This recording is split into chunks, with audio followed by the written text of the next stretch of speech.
आप में से किसी ने इसका जवाब नहीं दिया था। चलिए इस जवाब को ढूंढते हैं, शायद आपको पता लगे। 1973 का जो विनियामक अधिनियम है, विनियामक अधिनियम है, ठीक है, विनियामक अधिनियम है, ये गलत लिखा हुआ है विनियामक, इसको सही करेंगे। कोई भी चीज गलत नहीं होनी चाहिए बस बोर्ड के ऊपर, सही चीजों के साथ ही हम आगे बढ़े। तो भारत में क्यों आया, इसका जवाब मुझे आप लोगों से चाहिए। होता क्या है, चलिए मैं बताता हूं। 1757 बैटल ऑफ प्लासी, दोबारा से रिवाइज कर रहा हूं, बैटल ऑफ प्लासी, ठीक है, बैटल ऑफ प्लासी किस किस के मध्य हुआ था? बैटल ऑफ प्लासी सिराजुद्दौला के और ब्रिटिशर्स के मध्य हुआ। दोबारा से बता रहा हूं, ये चीज मॉडर्न हिस्ट्री में पढ़ेंगे। अभी ये मत सोचना कि सर हमें समझ में नहीं आ रही है ये बात, आपने क्यों बता दी, ये चीज आपकी मॉडर्न हिस्ट्री में आप पढ़ेंगे। सिर्फ इसलिए बता रहा हूं ताकि जब आप मॉडर्न हिस्ट्री में पढ़ें तब आप इससे कनेक्टिविटी बना पाए, ठीक है, तब आप इससे कनेक्टिविटी बना पाए, इसलिए यहां पे लिखा हूं। प्लासी जो है एक जगह है, बंगाल और बिहार के बीच का स्थान है, तो इसको याद रखना। बैटल ऑफ प्लासी हुआ था किस किस के मध्य? सिराजुद्दौला और रॉबर्ट क्लाइव के मध्य। Robert Clive. अब यहां आप थोड़ी सी बात समझो कि सिराजुद्दौला जो था वो कौन है? सर वो बंगाल का नवाब है। वो कौन है? बंगाल का नवाब है। क्लियर है भाई? जी हाँ। इसके बाद एक बैटल और होता है, इस बैटल में जीत किसकी हुई थी? सर इस बैटल के अंदर जो सिराजुद्दौला है वो इसमें हार गया था। रॉबर्ट क्लाइव जो है ईस्ट इंडिया कंपनी, ब्रिटिश था, एक कौन था? एक ब्रिटिश था, और ब्रिटिश में भी कौन था सर? ईस्ट इंडिया कंपनी का अधिकारी हुआ करता था। ये जो युद्ध है इसको जीत गया था, वॉन द बैटल, वो इस युद्ध को जीत गया था, वो इस युद्ध को जीत गया था।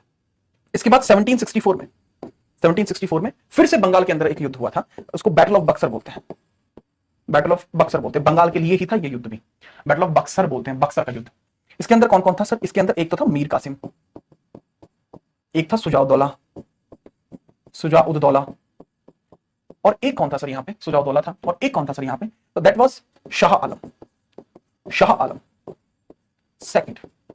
इनका बैटल जब होता है ये किससे होता है सर? हेक्टर मुनरो से होता है। और जब ये बैटल हुआ था, इसके बैटल के अंदर कौन जीता है सर? इस बैटल के अंदर भी हेक्टर मुनरो जीता, जो कि एक ब्रिटिश था और एक ईस्ट इंडिया कंपनी का अधिकारी था। मीर कासिम बंगाल का नवाब था। मीर कासिम कौन था सर? बंगाल का नवाब था। यहां पे सुजाउद्दौला कौन था सर? ये अवध का नवाब था, अवध स्थान है उसका नवाब था ये, ठीक है। शाह आलम कौन था सर? ये मुगल बादशाह था। कौन था? मुगल बादशाह था। इन तीनों के मध्य युद्ध हुआ था। इस युद्ध में कौन जीता सर? Hector Munro. इस युद्ध के बाद जो रिजल्ट रहा था, इस युद्ध के बाद क्या रहा था? इस युद्ध के बाद इसका रिजल्ट क्या रहा था? इलाहाबाद की संधि, 1765 की इलाहाबाद की संधि। इलाहाबाद, ठीक है, इलाहाबाद एक स्थान है, प्रयागराज जिसको वर्तमान में बोला जाता है, उसके बारे में इलाहाबाद की संधि आपको यहां देखने को मिली। और ये इलाहाबाद की संधि जो 1765 में हो जाती है, जिसका जो मेन इंपैक्ट है वो क्या था? इसका प्रभाव सबसे मेनली क्या था? प्रभाव मेनली ये था कि ईस्ट इंडिया कंपनी अपना प्रशासन प्रारंभ कर देती है। बंगाल में ईस्ट इंडिया कंपनी का प्रशासन शुरू हुआ। बंगाल में ईस्ट इंडिया कंपनी का प्रशासन शुरू हुआ। ईस्ट इंडिया कंपनी का प्रशासन शुरू हुआ। ईस्ट इंडिया कंपनी के प्रशासन को आप क्या बोलेंगे? The administration of east India company. The administration of east India company start होता है, ठीक है। आई गेस आप इस चीज को समझ गए, ठीक है। चलो अच्छा, जो बच्चे ऐसे हैं जो यहां सिर्फ शिकायत करने के लिए आए हैं, या फिर जो सिर्फ यहाँ ये बताने के लिए आए हैं कि सर आप वो कर लीजिए या ये कर लीजिए, जैसे सर आप सिर्फ इंग्लिश में पढ़ाइए और सर आप सिर्फ हिंदी में पढ़ाइए, आप सिर्फ फारसी का इस्तेमाल करें, तो बच्चे आप सिर्फ समझने का इस्तेमाल करें, ठीक है। आपको और कुछ करने की आवश्यकता नहीं है, ठीक है। हर एक चीज को मैं हिंदी और इंग्लिश दोनों ही भाषाओं में बोल रहा हूं, ठीक है। वो आपकी ऊपर डिपेंडेंसी है, आप किस भाषा को सुनना चाहते हैं। अगर आपको इंग्लिश सुननी है आप इंग्लिश सुनिए, आपको हिंदी सुनिए आप हिंदी सुनिए। सर क्या अब भी ये कंपनी है? जी हाँ, अब भी ये कंपनी है। कंपनी का वर्चस्व अभी भी खत्म नहीं हुआ है, अभी भी ये चल रही है, लेकिन हाँ ये इंडिया में नहीं चल रही है, ठीक है। चलो यहाँ पे अच्छा एक बात बताओ, सिराजुद्दौला का नाम हिंदी और इंग्लिश में अलग अलग है क्या? कसाना और उत्कर्ष, तुम दोनों का जो नाम है वो हिंदी में अलग है क्या? इंग्लिश में तुम कसाना को अनानाकास कहते हैं क्या? मतलब उल्टा बोला है मैंने, जो आपका नाम है कसाना इसको उल्टा बोला है, तो मतलब जस्ट पीछे से पढ़ा है, ऐसा होता है क्या? ऐसा तो नहीं होता। तो हिंदी और इंग्लिश में नाम सेम है, वो चीज है। चलिए बहुत बढ़िया। तो ये चीज यहां पे कंप्लीट होती है। अब होता क्या है? अब होता ये है, इस पेज को आपने नोट कर लिया होगा, कुछ ज्यादा बड़ी बात इसमें नहीं थी। आगे बढ़े और इसके बारे में हमने बात की कि 1765 की इस इलाहाबाद संधि के बाद, याद रखना 1765 में, ठीक है, बंगाल में गवर्नर नियुक्त किया जाता है। बंगाल में गवर्नर नियुक्त किया जाता है।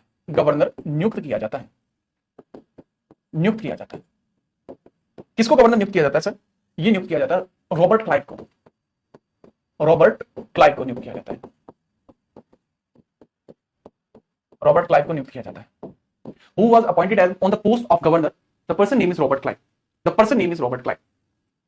अच्छा यहां पे मैं आपको बताता हूं, थोड़ा मैपिंग के माध्यम से भी थोड़ा समझ के चलिए, क्योंकि अगर आप मैपिंग में अच्छे नहीं है तो फिर आप हिस्ट्री में, पॉलिटी में, किसी में भी अच्छे होना थोड़ा आपके लिए थोड़ा भारी टास्क हो जाएगा। फिर आप कहोगे ये तो भारी मिस्टेक हो गया सर, तो मैं नहीं चाहता कि आप ये कहो कि भारी मिस्टेक हो गया सर। ठीक है, चलो ये थोड़ा सा मैप जो है मजा ले गया थोड़ा ज्यादा, तो मैं इसको थोड़ा ध्यान से बना देते हैं। जरूरी नहीं है कि आप इसी तरीके से मैप बनाएं, आप जैसा चाहें ऐसा मैप बना सकते हैं। ठीक है, डजंट मैटर कि आप कैसा मैप बना लें। मैं बस इतना बता रहा हूं कि जब की बात है तब ये हिस्सा पूरा बंगाल में आया करता था। ये जो पूरा हिस्सा है उस टाइम पे, क्योंकि बांग्लादेश हमसे अलग नहीं था, तो ये जो पूरा हिस्सा है ये बंगाल है। ये क्या है सर? बंगाल है, बंगाल है। ये वाला जो हिस्सा है ये वाला सर ये बॉम्बे है। ये क्या है? बंबई। और इतना नहीं था बंबई, पूरा था भाई बंबई। यहां से ये पूरा हिस्सा जो है ये बंबई है, बंबई और नीचे ही था। और ये जो एरिया है ये वाला, ये है सर मद्रास। ठीक है, ये 3 एरियाज मैंने क्यों बताए हैं? ये वर्ल्ड फेमस मैप है, जो नए बच्चे वो शायद नहीं जानते होंगे, लेकिन ये जीआई टैग प्राप्त मैप है जो मेरे द्वारा बनाया जाता है। वर्ल्ड फेमस है भाई, दूर दूर से लोग इसे देखने आते हैं। चलो बात को समझो, ये क्या है? ये उस टाइम पे ब्रिटिश प्रेसिडेंसी थी। प्रेसिडेंसी क्या होती है? मतलब एक स्थान होता है, एक तरीके से आप कह सकते हैं स्थान की भांति काम करता है, जैसे एक राज्य हो। प्रेसिडेंसी थी। यहां पे मेनली क्या चल रहा था? यहां पे इनका व्यापार चल रहा था। प्रेसिडेंसी यानी जन व्यापार चलो, यहां ये व्यापार कर रहे थे अपना, यहां पे भी अपना व्यापार कर रहे थे। लेकिन जो बंगाल वाली प्रेसिडेंसी थी, यहां अभी इन्होंने युद्ध लड़े हैं और यहां के युद्धों को जीता है, जिस कारण से यहां व्यापार तो चल ही रहा था, लेकिन व्यापार चलने के साथ साथ यहां पे शासन भी चल रहा था। इस बारे में आप भी जानते हैं शासन क्यों चल रहा था यहां पे। ठीक है, शासन क्यों चल रहा था? तो यहां पे हम आगे बढ़ रहे थे, धीरे धीरे मामला आगे बढ़ा कि बंगाल में गवर्नर की नियुक्ति होती है रॉबर्ट क्लाइव की 1765 में। तो रॉबर्ट क्लाइव के द्वारा यहां क्या किया जाता है? रॉबर्ट क्लाइव के द्वारा सर, रॉबर्ट क्लाइव के द्वारा यहां पर द्वैध शासन का प्रारंभ किया जाता है। द्वैध शासन का प्रारंभ किया जाता है, द्वैध शासन प्रारंभ किया गया। ठीक है, starting of dyarchy, started dyarchy, started dyarchy, dyarchy की स्टार्टिंग की। डायआर्की का मतलब होता है द्वैध शासन। अच्छा, द्वैध शासन का मतलब क्या होता है? देखो, द्वैध शासन का मतलब यह होता है कि एक ही स्थान पर 2 अलग अलग राजाओं का रूल किया जाना। अच्छा, मैं आपसे क्वेश्चन पूछता हूं, क्या वर्तमान में भारत के अंदर द्वैध शासन चलता है? हाँ या ना में रिप्लाई करो। कुमारी, हरि, अमित, मनमोहन, जनक, जितने भी बच्चे हैं, अमित, आप एक बात बताइए, क्या आज की डेट में आपके ऊपर द्वैध शासन चल रहा है कि नहीं चल रहा है? आप ये बताओ। अच्छा, यहां जो द्वैध शासन प्रारंभ हुआ है उसके अंदर क्या किया गया कि सर अब द्वैध शासन में जो प्रशासक होगा या शासक होगा वो 2 होने चाहिए। अब यहां शासक कौन कौन था सर? एक तो बंगाल के अंदर नवाब हुआ करता था, वो अभी भी है, बंगाल का नवाब, पहली बात। दूसरा जो व्यक्ति यहां पे बनाया जाता है वो क्या बनाया जाता है सर? बंगाल का गवर्नर, जो कि ब्रिटिशर का है, बंगाल गवर्नर। और ये जो बंगाल गवर्नर ये कौन है? ये ब्रिटिश है, ये ब्रिटिश है। ये कौन है? ब्रिटिश है। तो यहां से हमें पता लगे कि हाँ, बंगाल का जो गवर्नर ब्रिटिश है। अब जितने बच्चे कह रहे हैं नहीं चलता नहीं चलता, वो बहुत बड़ी गधे हैं जो नहीं कह रहे हैं। रीजन क्या है? आज की डेट में भी हमारे ऊपर द्वैध शासन ही चलता है। ठीक है, आज की जो डेट है आज भी हमारे ऊपर द्वैध शासन चलता है। रीजन क्या है? हमारे ऊपर राज्य सरकार का भी प्रभाव है और केंद्र सरकार का भी। सोचते नहीं हो यार बिल्कुल भी। ठीक है, तो इसलिए हम कह सकते हैं आज की डेट में हमारे ऊपर द्वैध शासन चलता है। ठीक है, चलो याद रखना। अब यहां पे जो ब्रिटिश वगैरह ये हुए हैं, तो यहां पे ये जो बंगाल के गवर्नर थे इनका कार्य क्या था? टैक्स रिसीव करना। ठीक है, बंगाल के लोगों से टैक्स, बंगाल के लोगों से टैक्स लेना, ये काम था। जी हाँ, इनका काम क्या था बंगाल के नवाब का? यहां लॉ एंड ऑर्डर मेंटेन करना, लॉ एंड ऑर्डर मेंटेन करना, कानून व्यवस्था बनाए रखना, ऑर्डर मेंटेन करना। अच्छा, लॉ एंड ऑर्डर मेंटेन करने के बाद कुछ ऐसा टैक्स था जो ये भी कलेक्ट करते थे। ठीक है, हाँ, कुछ ऐसा टैक्स था जो ये भी कलेक्ट करते थे। ठीक है, याद रखना,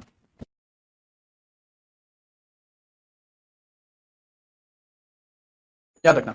तो यहां पे लॉ एंड ऑर्डर कानून व्यवस्था को बनाए रखना इनका काम था, लेकिन कुछ टैक्स ऐसा था जो ये लोग भी रिसीव करते थे। तो बेसिकली बंगाल के जो नवाब थे उनको भी कुछ टैक्स देना पड़ता था। ये भी कुछ रुपया जो है वो बंगाल के गवर्नर को दिया करते थे, और बंगाल के गवर्नर यहां से भी लोगों से टैक्स लिया करते थे। बंगाल का गवर्नर टैक्स ले रहा है, इसका मतलब क्या है? ठीक है, इस समय में ईस्ट इंडिया कंपनी को, क्योंकि बंगाल का गवर्नर किसके अधीन काम कर रहा था? ब्रिटिश के अधीन। ब्रिटिश किसके अधीन काम कर रही थी? East India Company. ठीक है, तो इसका समय में ईस्ट इंडिया कंपनी को बहुत कर रिसीव हुआ, बहुत अधिक कर रिसीव हुआ, धन जो है प्राप्त हुआ। इंग्लिश वाले बच्चे लिखेंगे in this time a large number और a huge number of money और taxes was received by the East India Company. ठीक है, याद रखना। तो ये चीजें तो अपन जो है क्लियर करा चुके हैं। इस वजह से हम कह सकते हैं कि ये जो पूरा टेन्योर है, मतलब 1765 से लेके एक संज्ञा दी जाती है, एक नाउन दिया जाता है, और 1772 का जो समय है इसको लूट पीरियड ऑफ इंडिया के नाम से जाना जाता है। इसी वजह से जो काम है ना, डबल डबल जगह से टैक्स दे रहे हैं, इस पीरियड को हम किस नाम से जानते हैं? लूट पीरियड ऑफ इंडिया। लूट पीरियड ऑफ इंडिया, भारत का लूट काल, भारत का लूट काल, भारत का लूट काल के नाम से इसको जाना जाता है, लूट काल के नाम से जाना जाता है। अच्छा, अब यहां पे एक चीज आप लोगों के सामने मैं थोड़ी क्लियर करूंगा, थोड़ी अपना दिमाग लगाना है आपको, थोड़ा सा दिमाग लगाना है कि ये जो धन इतना सारा प्राप्त हुआ है ये ईस्ट इंडिया कंपनी को प्राप्त हुआ है, लेकिन वो ब्रिटिशर्स के पास उतना नहीं पहुंचा जितना ब्रिटिशर्स को चाहिए था। याद रखना, प्राप्त धन से ब्रिटिश सरकार को अपेक्षित मुनाफा नहीं हुआ, अपेक्षित मुनाफा नहीं,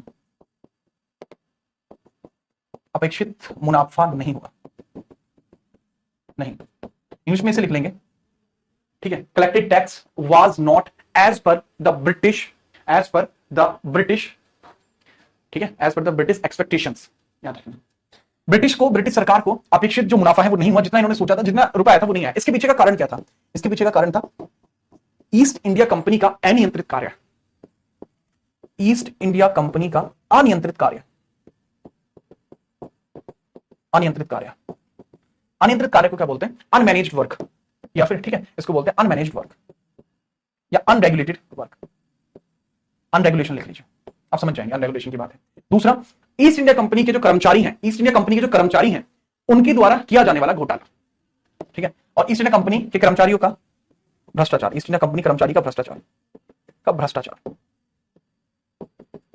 भ्रष्टाचार। क्योंकि इस समय में ना, इस समय में जो फायदा है, मैक्सिमम फायदा इन कर्मचारियों को हुआ था, क्योंकि इस समय में जो मैक्सिमम प्रॉफिट है, इस समय में जो अधिकतम प्रॉफिट है, इस समय में जो मैक्सिमम प्रॉफिट है वो किसको हुआ है?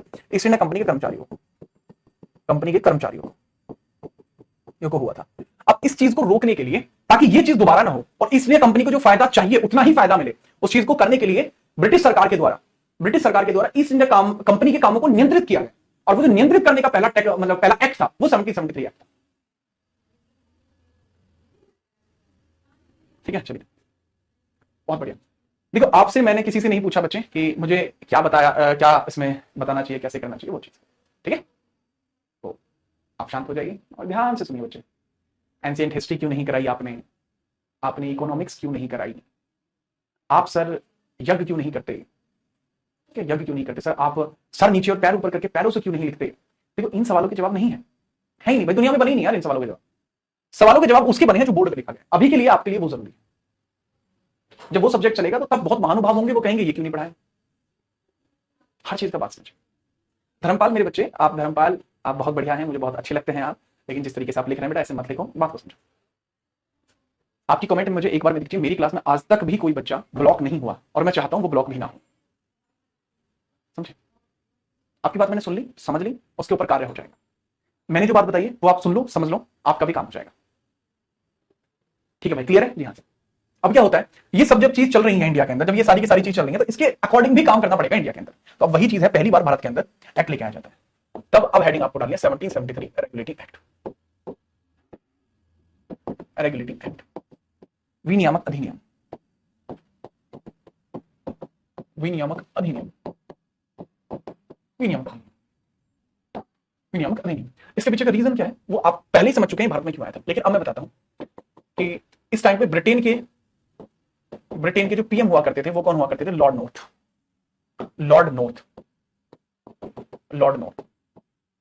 इनके द्वारा एक समिति का गठन किया जाता है, ठीक है। लॉर्ड नॉर्थ के द्वारा एक समिति का गठन किया जाता है, समिति का, वो समिति का गठन का, समिति का नाम क्या है? वो है गुप्त समिति। समिति का नाम क्या है? गुप्त समिति, सीक्रेट कमीशन। सीक्रेट कमीशन के गठन का उद्देश्य क्या था? सीक्रेट कमीशन के गठन का उद्देश्य क्या था? गठन का कार्य, गठन का उद्देश्य क्या था? तो गठन का उद्देश्य वही था, ईस्ट इंडिया कंपनी के कामों पर नियंत्रण, ईस्ट इंडिया कंपनी कार्यों पर नियंत्रण, पर नियंत्रण। ये था इसका मेन मोटिव, ये था इसका main motive, east India company के कार्यों पर नियंत्रण करना है, ठीक है। ये था इसका मेन मोटिव। चलिए, बहुत बढ़िया जी। अब ईस्ट इंडिया कंपनी के कामों पर नियंत्रण कैसे करोगे वो बात है सारी, वो सारी यही बात है कि भाई कैसे नियंत्रण करना है ईस्ट इंडिया कंपनी के कामों पर। समझ में नहीं आ रही ये बात, समझ में नहीं आ रही, ठीक है। अब ईस्ट इंडिया कंपनी के कामों पर नियंत्रण की जैसे जैसे बात चल रही है, धीरे धीरे बात आगे बढ़ेगी। जब 1773 का रेगुलेटिंग एक्ट भारत में आएगा तो ये कहां आएगा सर? भारत में आया, ये भारत में आया, और इसके कारण इसके निम्नलिखित महत्वपूर्ण बिंदु, निम्नलिखित महत्वपूर्ण बिंदु है, महत्वपूर्ण बिंदु है, महत्वपूर्ण बिंदु है। अब वो महत्वपूर्ण बिंदु आपको समझना है। सबसे पहला जरूरी काम इसके अंदर क्या? प्रशासनिक काम किया गया, प्रशासनिक काम किया गया, एडमिनिस्ट्रेटिव वर्क किया गया। अब लिख लीजिए, कंपनी के कामों पर नियंत्रण के लिए पहला, कंपनी के कामों पर नियंत्रण के लिए, कंपनी के कामों पर नियंत्रण के लिए यह पहला एक्ट था, यह पहला एक्ट था। क्लियर है भाई? जी हाँ, पहला एक्ट। दूसरा, इस एक्ट में ब्रिटिश सरकार कहती है, ब्रिटिश सरकार ने कहा, ब्रिटिश सरकार ने सीधे तौर पर कहा था, ब्रिटिश सरकार ने डिक्लेयर किया, ब्रिटिश सरकार ने घोषणा की, घोषणा की कि भारत में, कि भारत में एग्जैक्टली जहां जहां ईस्ट इंडिया कंपनी का प्रभाव है भारत में, ठीक है, प्रशासन का कार्य, प्रशासन का कार्य ब्रिटिश सरकार की तरफ से ईस्ट इंडिया कंपनी कर रही है, ब्रिटिश सरकार की तरफ से, ब्रिटिश सरकार की तरफ से, ब्रिटिश सरकार की तरफ से ईस्ट इंडिया कंपनी कर रही है। ठीक है, प्रशासन कर कौन रहा है? ब्रिटिश सरकार ने घोषणा की कि भारत में प्रशासन का कार्य ब्रिटिश सरकार की तरफ से ईस्ट इंडिया कंपनी कर रही है। मतलब इस पूरी लाइन से आपको क्या समझ में आया? इस पूरी लाइन से आपको ये समझ में आएगा कि अच्छा सर, मतलब प्रशासन ब्रिटेन का ही है, लेकिन ब्रिटेन खुद नहीं कर रही है, उसको ईस्ट इंडिया कंपनी से करा रही है। लोगों को ये समझ में आ गया कि हाँ भाई ठीक है, जो हमारे ऊपर प्रशासन है इसका मतलब। ठीक है, ठीक है सर, समझ गए। इसका जो मास्टरमाइंड है वो कौन है? ब्रिटेन है। बहुत बढ़िया, मजा आ गया। चलो भाई बहुत बढ़िया। इसके अलावा और क्या इसके अंदर किया जाता है? इसके अंदर क्या किया जाता है सर? एक नया पद बनाया जाता है, एक नया पद बनाया जाता है। ठीक है, जिसको हम प्रशासनिक सफलता बोलते हैं। प्रशासनिक सफलता के लिए एडमिनिस्ट्रेटिव रिफॉर्म किया गया, एक प्रशासनिक सुधार किया गया, एडमिनिस्ट्रेटिव रिफॉर्म। एडमिनिस्ट्रेटिव रिफॉर्म बोला गया। वो एडमिनिस्ट्रेटिव रिफॉर्म क्या था? वो ये था जी एडमिनिस्ट्रेटिव रिफॉर्म कि यहां क्लियरली ये कहा जाता है, क्लियरली क्या कहा जाता है एडमिनिस्ट्रेटिव रिफॉर्म के अंदर? वो सिंपली कहते हैं कि भाई ये जो हम प्रशासनिक सुधार कर रहे हैं, इसके तहत बंगाल का एक नया पद बनाएगा, एक नया पद बनाएगा, नया पद, नया पद। और नया पद क्या है? बंगाल का गवर्नर जनरल, बंगाल का गवर्नर जनरल, गवर्नर जनरल बनाया गया, governor general of Bengal, governor general of Bengal, governor general of Bengal, of Bengal, governor general of Bengal नया पद बनाया गया। अच्छा, गवर्नर जनरल ऑफ बंगाल जब नया पद बनाया गया, इसके अंदर मुख्य विशेषताएं क्या क्या थी? ठीक है, मुख्य विशेषताओं का मतलब क्या सर? एक पद पहले से तो था गवर्नर ऑफ बंगाल, इसमें क्या फर्क है? जब गवर्नर ऑफ बंगाल पहले से ही था तो गवर्नर जनरल ऑफ बंगाल क्यों बनाया गया? देखो इसके पीछे का रीजन ये था कि जो गवर्नर जनरल ऑफ बंगाल था, इसके पास थोड़ी शक्तियां अधिक थी, बंगाल के गवर्नर के मुकाबले शक्तियां थोड़ी अधिक थी। उसका मतलब क्या है? देखो, जो बंगाल और बॉम्बे प्रेसिडेंसी है ना, जो आपकी बंबई और मद्रास प्रेसिडेंसी है, अब वो भी बंगाल के अधीन आने लगी। इसके अंदर जो आपकी बंबई प्लस मद्रास प्रेसिडेंसी है, मद्रास प्रेसिडेंसी ये भी इसी के अधीन हो गई, यह भी बंगाल के अधीन। मतलब क्या है सर इस चीज का? भाई इस चीज का मतलब यह है कि अगर कोई भी कानून लागू कराना है इन जगहों पर, अगर इन जगहों पर कोई भी कानून लागू कराना है, तो वो कानून लागू कौन करेगा सर? वो ब्रिटेन भेजेगी सीधा बंगाल के गवर्नर जनरल को, और वो इन तीनों जगह में लागू कराएगा। अब से पहले क्या हो रहा था? अब से पहले जो व्यक्ति बंगाल का है वो बंगाल के लिए काम करेगा, जो मद्रास का मद्रास के लिए, बंबई का बंबई के लिए। अब यहाँ पे पावर को सेंट्रलाइज किया गया, जो जरूरी होता है। अगर आप कहीं पे भी प्रशासन की नींव रखेंगे, सेंट्रलाइजेशन जरूरी है, वो इन्होंने यहाँ पे की। इसके अलावा प्रशासनिक सुधारों में इन्होंने एक और महत्वपूर्ण काम किया, वो क्या था सर? यहाँ पर कानून लागू करने के लिए या फिर कानून व्यवस्था के लिए आप कह सकते हैं, या फिर एक बहुत बेहतरीन शब्द लिखूंगा, कार्यकारी कार्यों के लिए, कार्यकारी कार्यों के लिए, कार्यों के लिए, कार्यकारी कार्यों के लिए का मतलब क्या है? एग्जीक्यूटिव वर्क्स के लिए, एग्जीक्यूटिव वर्क्स के लिए, एग्जीक्यूटिव वर्क। अब आप पॉलिटी में आ गए तो आपको पता होना चाहिए एग्जीक्यूटिव वर्क क्या होते हैं, कानून को लागू करने के जो काम होते हैं उनके बारे में, एग्जीक्यूटिव वर्क के बारे में। ठीक है, कानून को लागू करने के जो काम होते हैं, एग्जीक्यूटिव वर्क्स के लिए एक नई मतलब पूरी काउंसिल बनाई गई। ठीक है, उसको क्या बोलते हैं? गवर्नर जनरल कार्यकारी परिषद, कार्यकारी परिषद, इसको बोलते हैं एग्जीक्यूटिव काउंसिल बनाएगी, जिसके अंदर मेंबर कितने डालेगा, सदस्य कितने डालेगा? जिसके अंदर 4 सदस्य डालेगा, इसके अंदर 4।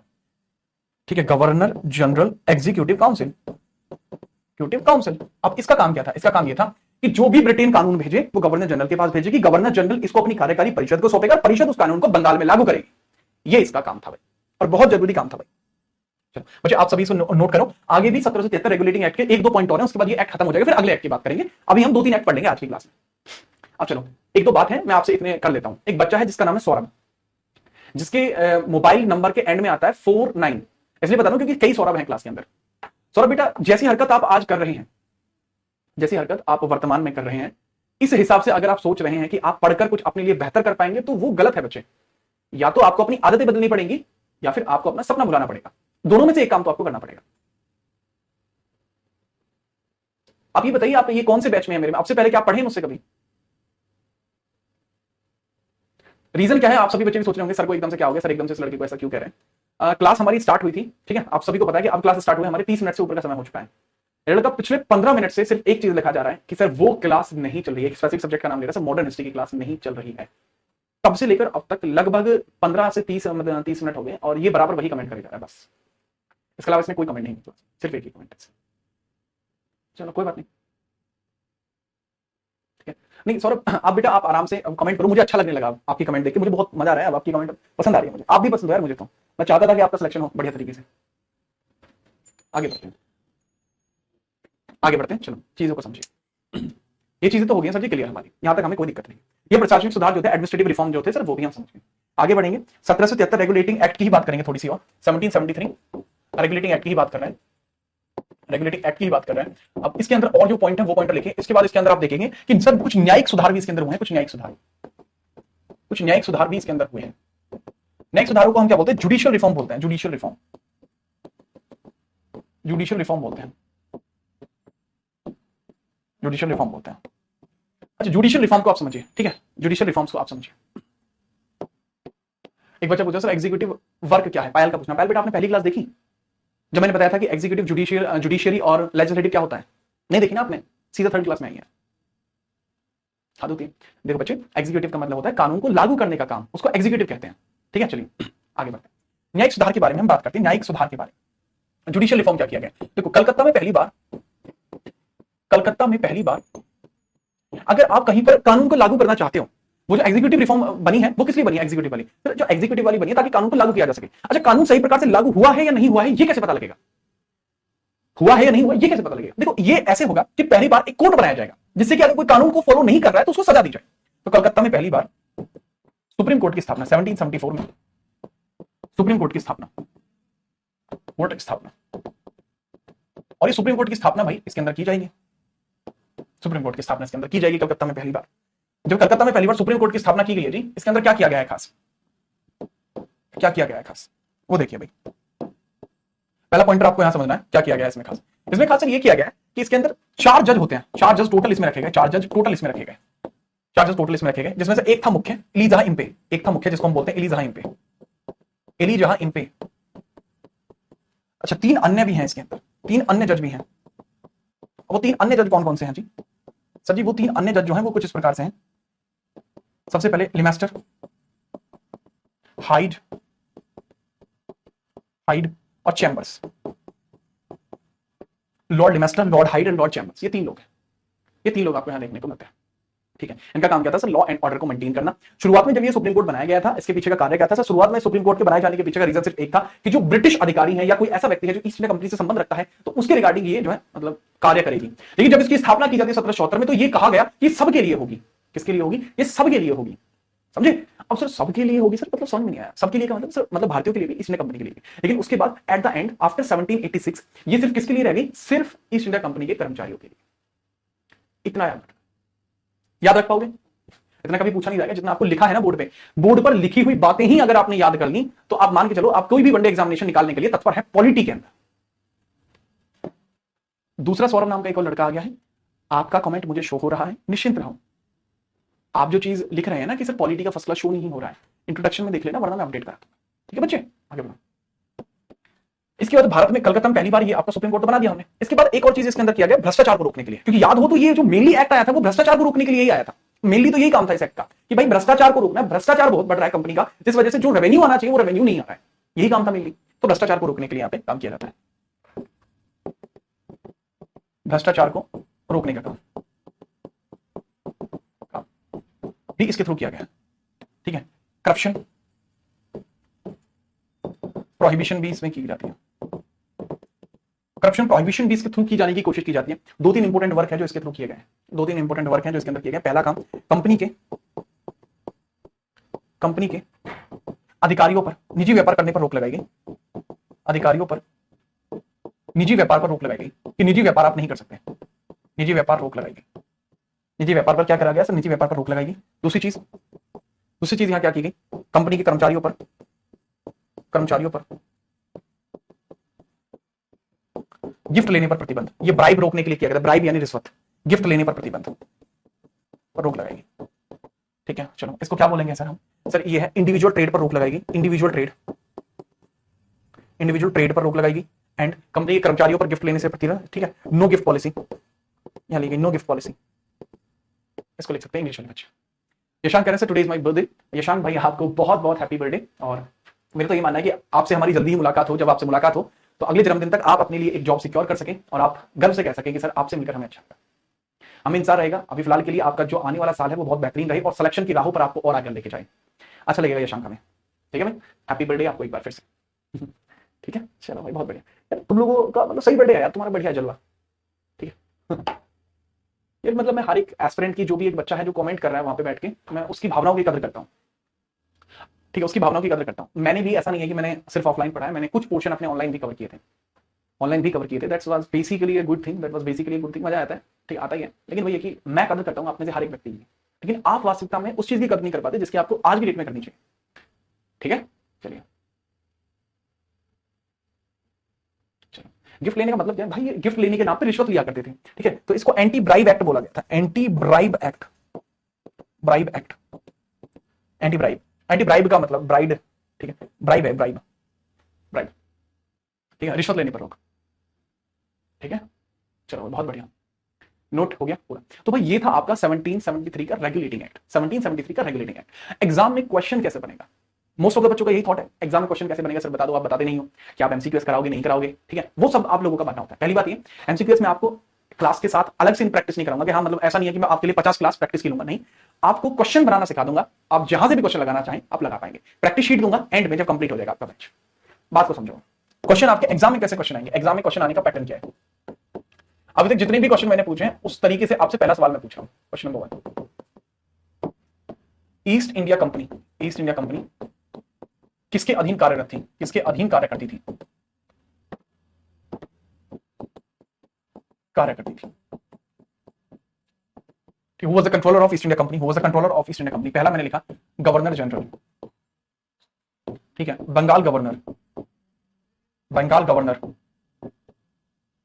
ठीक है, यूरोप, यूरोप, ब्रिटिश, ब्रिटेन या रॉबर्ट क्लाइव? इस सवाल का मुझे जवाब दो। This is question number first. इस तरीके के सवाल आपके एग्जाम में आएगा। अच्छा, एक्टों से किस तरीके के काम आएंगे? इस तरीके से काम आएंगे, ठीक है। क्वेश्चन नंबर 2 है ये, क्वेश्चन नंबर 2 इधर लिखूंगा। Question number 2, governor general of Bengal post was created in which act? मतलब गवर्नर जनरल ऑफ बंगाल का जो पद है वो किस एक्ट के थ्रू बना था? यहां पे मैंने लिखा 1765, 1765 एक्ट, 1781 एक्ट, 1773 एक्ट या 1784 एक्ट? इन सब के आगे एक्ट लिखा हुआ है, बताइए।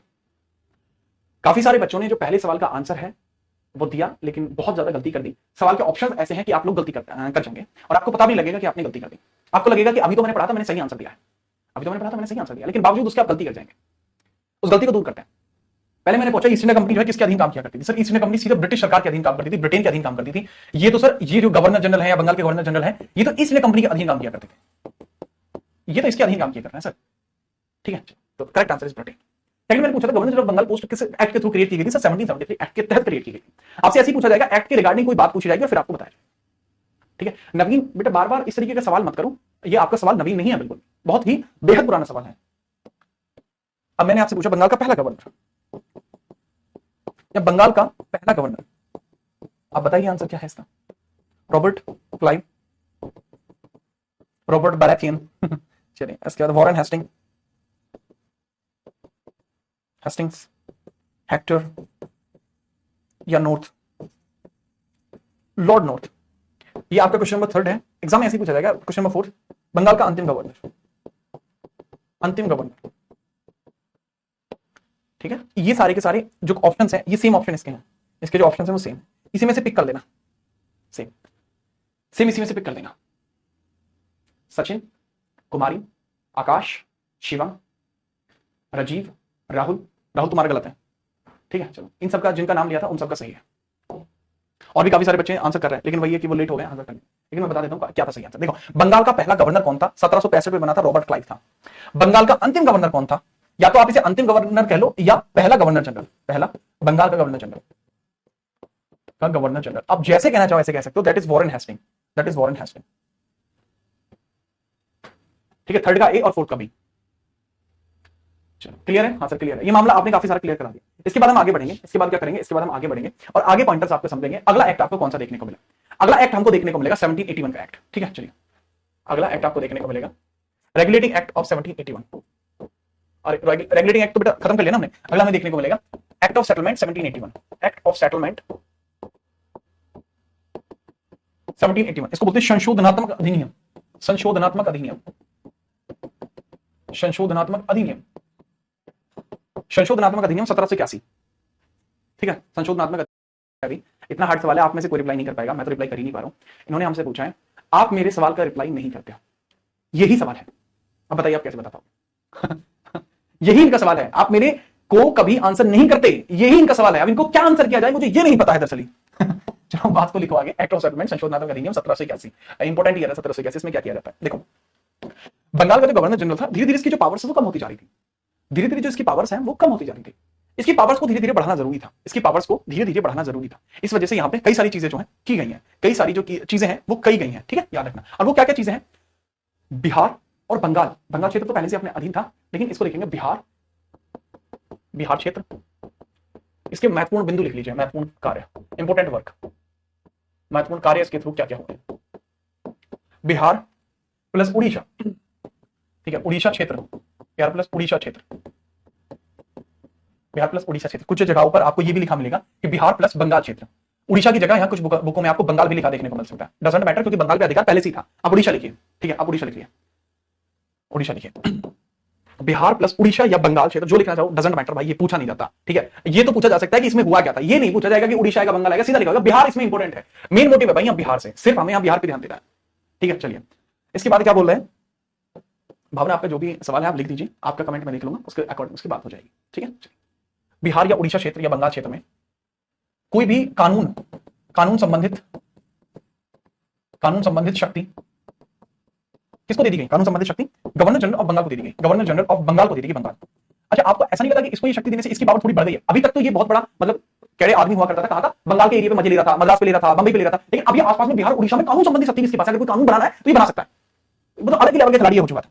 दूसरी चीज इसके अंदर क्या की गई, दूसरी चीज इसके अंदर क्या की गई कि जो गवर्नर जनरल ऑफ बंगाल है, गवर्नर जनरल ऑफ बंगाल का कार्य, गवर्नर जनरल ऑफ बंगाल का कार्य या फिर इसका कार्य क्षेत्र, जहां पे ये कार्य कर पाएगा, कार्य क्षेत्र, ठीक है, इसकी जो वर्किंग है, इसको सुप्रीम कोर्ट के अधिकार क्षेत्र से बाहर कर दिया गया, इसको सुप्रीम कोर्ट के अधिकार क्षेत्र से बाहर कर दिया गया, अधिकार क्षेत्र से बाहर किया गया, अधिकार क्षेत्र से बाहर किया गया, बाहर किया गया। अगर अधिकार क्षेत्र से बाहर करोगे मतलब आप क्या दिखा रहे हो, यहां पे आप दिखा रहे हो सुप्रीमेसी दिखा रहे हो, ठीक है। इसको आप कैसे लिखेंगे, works of governor general of Bengal excluded from supreme court of Kolkata, English वाले लिख लेंगे, उसका एक्सक्लूड कर दिया जाता सुप्रीम कोर्ट ऑफ कोलकाता से। जब इसको एक्सक्लूड कर दिया जाता है, ऐसी स्थिति में हमें क्या लगा, ऐसी स्थिति में आपको भी दिखाई दे रहा है, इस कारण गवर्नर जनरल ऑफ बंगाल के पास शक्तियां बहुत अधिक हो गई, के पास बहुत अधिक शक्तियां हो गई, ओवरपावर्ड हो गया, ओपी, बहुत अधिक शक्ति हुई, बहुत अधिक शक्ति इसके पास हो जाती है, बहुत अधिक शक्ति इसके पास हो जाती है, ही फील लाइक ओवरपावर्ड। अच्छा, इस चीज के पास शक्ति का कंसंट्रेशन हो गया, द कंसंट्रेशन ऑफ जो पावर्स है वो आपको यहां देखने को मिला। अब जब यहां पावर्स का कंसंट्रेशन देखने को मिलेगा तो इसके विरोध में तीन व्यक्ति खड़े होते हैं, इसके विरोध में तीन व्यक्ति आपको यहां देखने को मिले, तीन व्यक्ति आपको इसके विरोध में यहां देखने को मिले। अभी तीन व्यक्ति कौन कौन है जो इसके विरोध में यहां पे आपको खड़े हुए देखने को मिलेंगे, नाम क्या है उन पर्संस का, उन पर्संस का नाम है, पहले व्यक्ति का नाम आपको देखने को मिलेगा यहां पर क्या, नंद कुमार, दूसरे का नाम चैत सिंह, तीसरे का नाम घसीटा बेगम। आपको बताऊं ये जो घसीटा बेगम थी, ये जो बहादुर शाह जफर था ना, उसके टाइम पर भी थी घसीटा बेगम, मतलब इनकी मतलब वंशज टाइप जो रहा करते थे वो थे। चलिए राकेश, आपकी बातों को सुनकर दिल छिल गया मेरा, तो छिल गया, छिल, ठीक है, छिल जाता है ना दिल वगैरह, वो वाला दिल छिल गया मेरा, क्योंकि राकेश मुझसे कह रहे हैं सर हिंदी में पढ़ाने का प्रयास करें, दिल छिल गया भाई मेरा, तुम्हारी हिंदी वाली बात समझे, मतलब इतना दिल छिला मेरा, मैं बता नहीं सकता कितना दिल छिला मेरा, ठीक है। ये बेटा ये मैंने फारसी लिखी हुई है, गवर्नर बंगाल का कार्य क्षेत्र इसको सुप्रीम कोर्ट के अधिकार क्षेत्र से बाहर कर दिया गया, ये बेटा इंग्लिश लिखी हुई है राकेश। राकेश मुझे आपसे उम्मीद नहीं थी कि आप इस तरीके की बात करोगे यार, ठीक है, से बाहर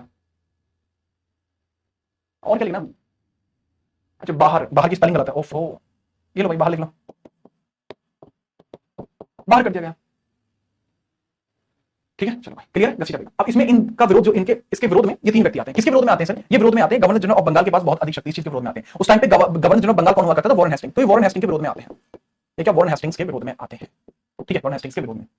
तो अब ये जो इसके विरोध में आया, वॉरेन हेस्टिंग्स के विरोध में आया, क्या होगा, इसमें नंद किशोर को फांसी दी जाएगी नहीं दी जाएगी उसके बारे में हम बात करेंगे, ठीक है। चलो अब आप सभी ये बता दीजिए कि यहां तक आज की क्लास हम रखेंगे, किसी बच्चे को कोई डाउट है, समस्या है तो मुझे बताइए, अन्यथा किसी दिन हम आपसे कल मुलाकात करेंगे। एक बच्चा है जिसका नाम है मौली नाम है जिसका,